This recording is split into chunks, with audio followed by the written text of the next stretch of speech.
Hi mga kakonchava, day 9 tayo sa 365-day real estate journey. Ngayon po pag-usapan natin kung bakit master plan communities ang kinabukasan ng real estate. Ready na ba kayong ma-amaze?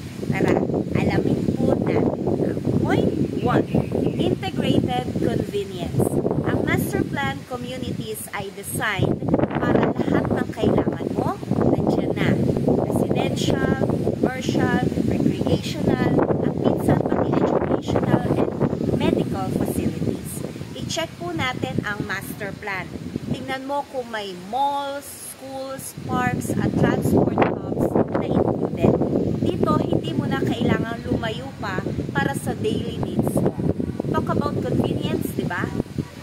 Point 2. Sustainable living. Modern master plan communities are built with sustainability in mind. Green spaces, efficient drainage systems, and eco-friendly designs. I-check po kung ang community ay may tree-lined streets, bike lanes, at waste management systems. Ito ay hindi lang para sa environment, kundi para din sa quality of life. Point 3, community-centered lifestyle. Ang mga ganitong communities ay nagbibigay ng sense of belonging.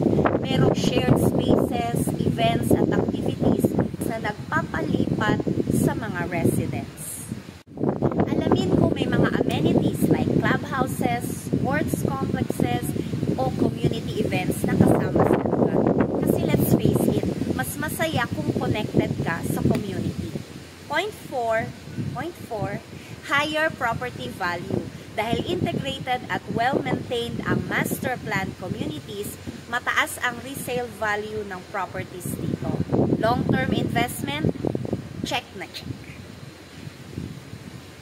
Reminder, kapag nag-invest ka sa master plan communities, para kang bumili ng future-proof na property.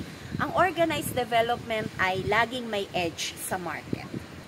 Kung naghahanap ka ng investment na may balance ng comfort, sustainability at long-term value, master plan communities ang sagot. This is Natalie Concha of VS Concha Realty. Bukas po pag-uusapan naman natin ang all about pag-ibig housing loan. Kaya don't forget to like, share, and follow para sa tuloy-tuloy na learning journey. Laging tandaan, real estate is for everyone. Let's learn